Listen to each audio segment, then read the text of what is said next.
putting together 4 cutting boards, one of the first things we got to do is protect our clamps. We don't want to get the glue all over them and mess them up. So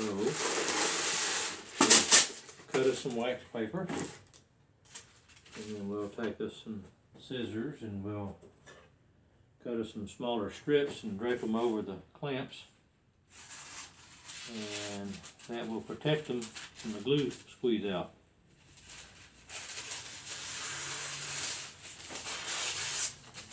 Alright, so there's one of them. And we'll just kind of let it fold over and set to it. That's all we want it to do, is just protect it when we get ready to put the clamps on. Tighten them up. Cut another piece.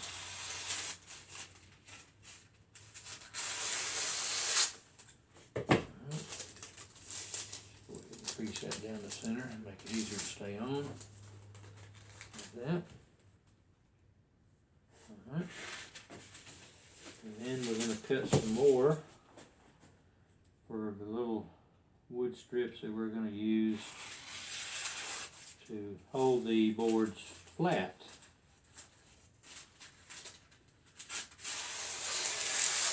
We'll cut 3 more of those,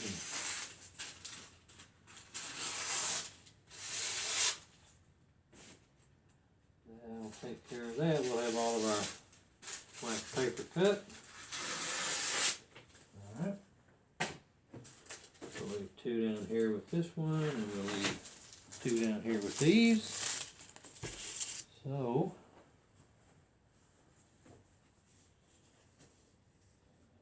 time to glove up.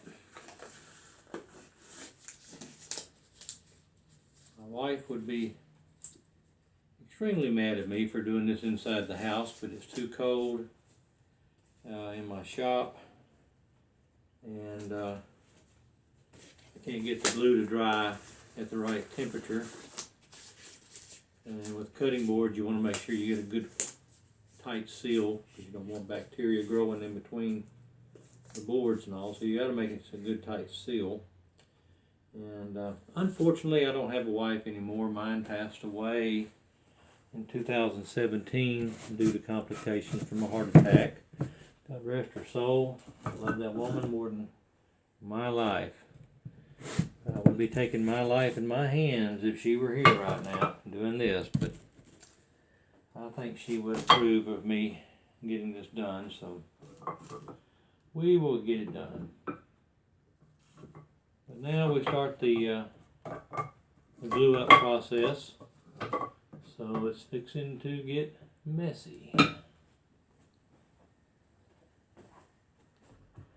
course, we use Titebond 3 glue and Food Safe.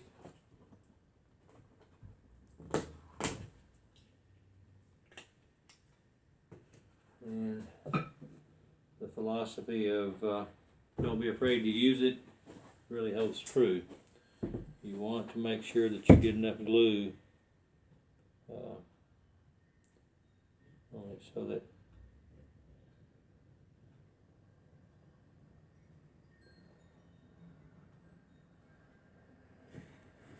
and I've had this glue in the house along with the boards acclimating to the weather inside, the temperature and humidity inside the house. They've been sitting inside the house for nearly a week now. So that way I don't have any worries about the application, that the glue is going to stick good, the boards are good, they're not going to warp and twist and not work right for me. So, but you get a good full application of glue. I don't know if you can see that or not, but you get a good full application of glue. So we'll turn that one that way, and we'll start pouring on the next one. So come right on down with it. Like I said, don't be afraid to use enough glue to get the job done. glue is relatively cheap when compared to everything else, so you want to make sure that you get it good and coated. And now there's all kinds of applicators that you can use, and I just prefer to spread it with my fingers, and that way I know I've got a good even spread on it all the way across the whole board. So, and then it helps that I have alignment marks on the boards that when I was laying the boards out and dry fitting them and everything to make sure that I had a good fit, you put marks on the boards so that it helps you get them back in the right position and in the right order, so that you know you do have a good tight fit when you clamp everything down. So there's a lot of trial and error and making sure that the boards fit right. So when you do that, then you put some diagonal marks across the face of the cutting board, and there's just witness marks to help you get it lined up, oriented in the right place. And I also number the boards from 1 through however many boards there are, and in this case there's 13 boards, so they're numbered 1 through 13, and then that helps make sure that you get them in the right order as well. And I'm using cherry and maple for these 4, and I'm making 4 identical cutting boards.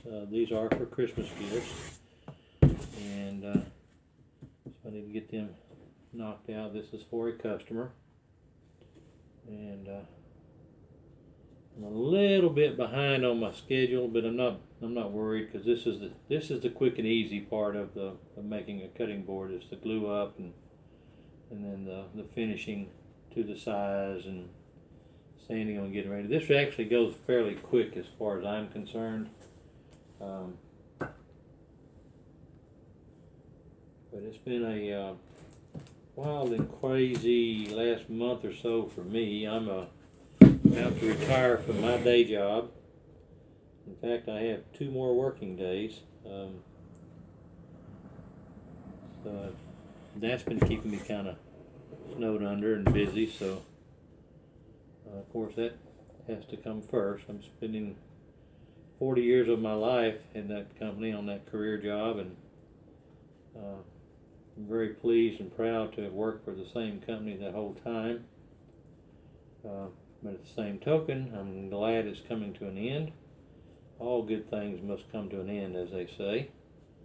And I'm very happy to say that all of my customers are going to be very well taken care of, because the gentleman that's taking my place is very, very capable. He's been training with me for a year, and he's got what it takes to do the job, so I'm happy. That's going to allow me to spend more time in my wood shop and get more things done, so I'll be able to work at a much easier pace in the future in my wood shop.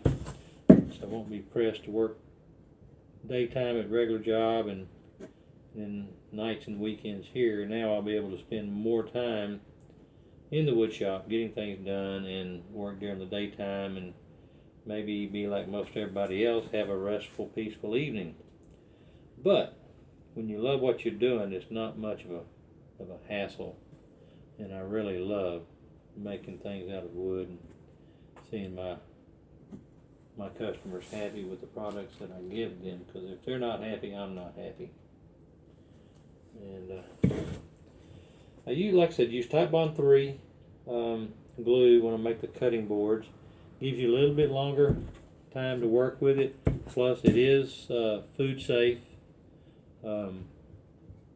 USDA approved glues, and I've had very, very, very good luck using this Titebond glue to make the cutting boards. In fact, I use Titebond, not necessarily Titebond 3, but I use a lot of Titebond in the products that I glue together, because like the way the glue works. Doesn't give me any trouble. Consistently successful glue ups. And I'm not sponsored by Titebond, so don't think that. I just am very proud to use their products because they are good. Squeeze out, you want to see when you're putting these together, so thus you have all sorts of paper down and protection, because you don't want to spill it on something good. So I'm working on cheaper plastic tables, folding tables that I have, but I still take time to put paper down so that I don't coat that, because cleanup's easier obviously if you prepare. Preparation is the key to most anything you do. So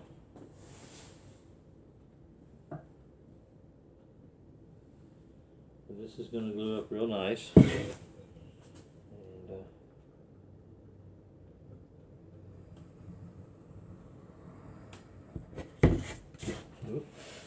I said use a lot. Now that is a lot, so I'll take some of that back off. But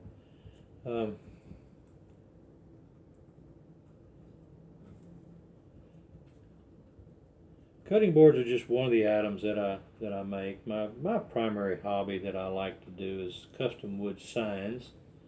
But like most every other hobbyist out there, I piddle and diddle into other products as well.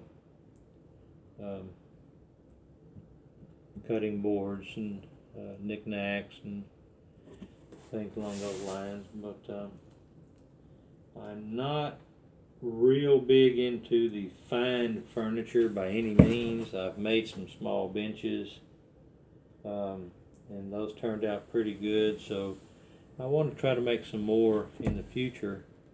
But before I even attempt fine furniture, I need to get a lot better at the benches and things like that. So it's a learning curve, obviously, just like anything else. I mean, you don't pick this up and all of a sudden you're a master, 2 days into the project that you're working on.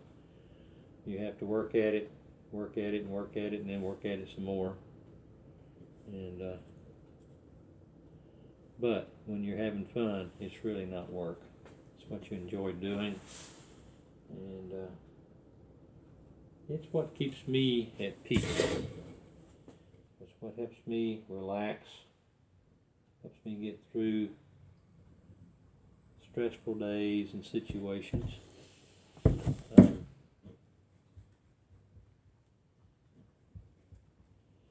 The weather that we're having is a little unusual to be this cold.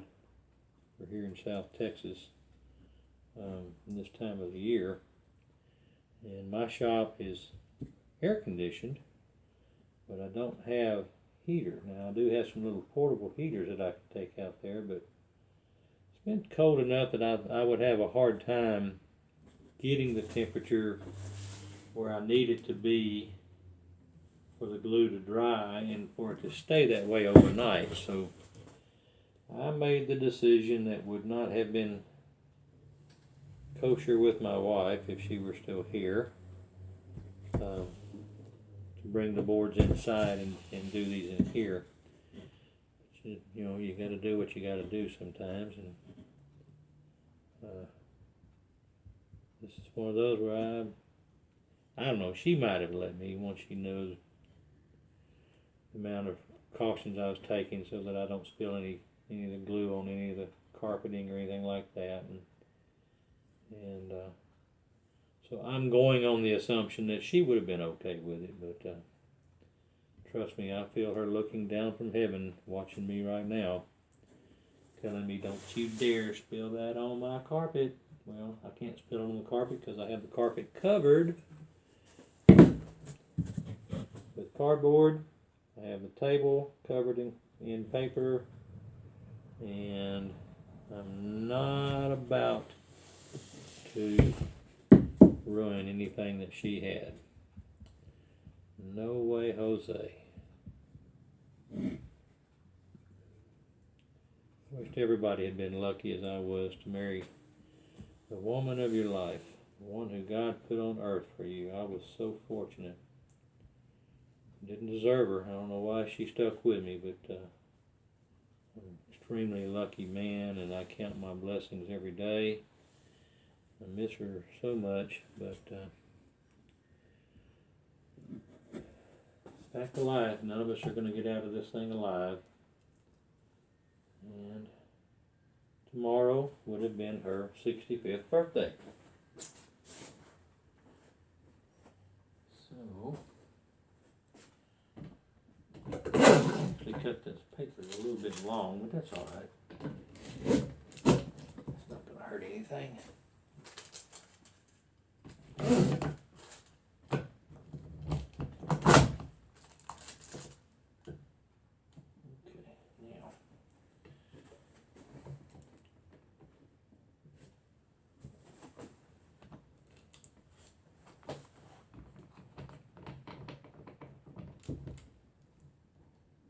They like to shift on you, so you have to be careful. You have to do it bit by bit. Things like to shift, so we have to get them lined back up. Okay. Now we'll come in with the little cauls, is what they're called. Cauls are called cauls.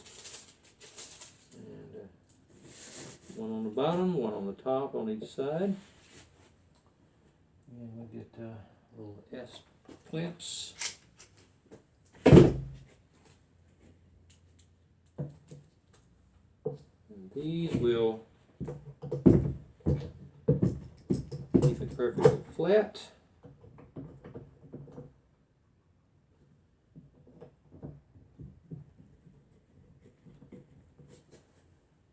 There.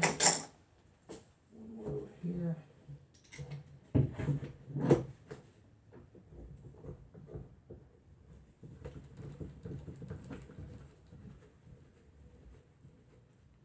And the wax paper makes it easy for us to separate it from the glue.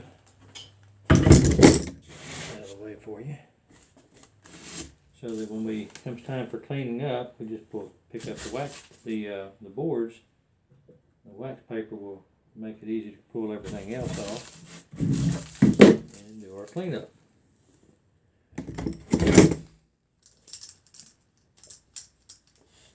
Okay.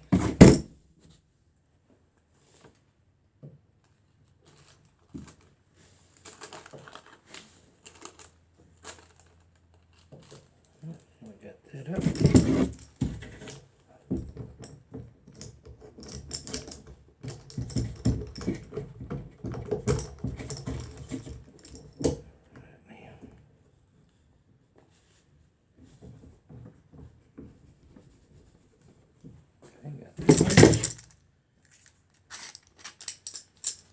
One more.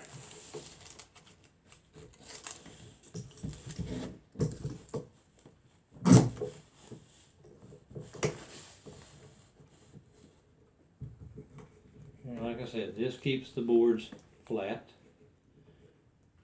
Okay, got those all tight. Last touch. Okay, now we can continue with the squeeze. You want to see a good squeeze out coming between the gloves, between the boards. Okay, now we're going to add a third board, a clamp. This one will be at the top. It's got an opposite force.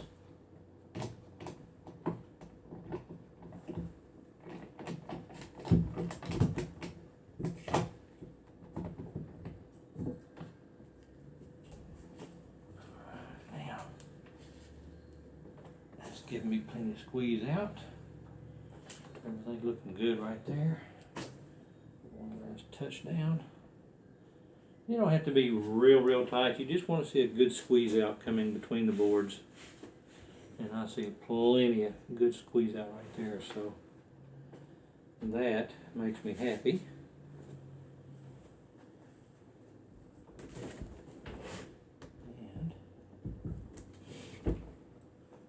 everything looks good. So you got plenty of drippings, and that's what I want to see. So now we can let those set, and I will typically let those set for about 24 hours. So about this time tomorrow night, I'll pull these out of the clamps and then clean them up and run them through the planer, get them to the finished thickness, cut them to length, bevel the edges, and sand it all down. Put the juice groove in it and the rubber feet on the bottom, and then of course I'll be using mineral oil. Food grade mineral oil to prepare the boards with the oils, and that'll make it grain really pop. It'll look good. And then after that, then I'll finish it up. Once it quits taking in the mineral oil, then I'll coat it with a combination of mineral oil, beeswax, vitamin E, and carnauba oil, and that will help seal it up and make it pretty. And that's what I give every one of my customers, is a copy of that, or a bottle of that oil to refinish with after they get through using them and they start drying out, and then they can recoat them with that. So anyway, this is how I glue them up. Everybody has seen boards cut, so that was the simple part to do. I didn't worry about doing that, but I wanted to see this film and let everybody see how the glue ups are done. And again, normally I won't do these in the house, but I think she's going to be okay with me doing these because they need to be done for a special customer. And anyway, thanks a bunch. See you later.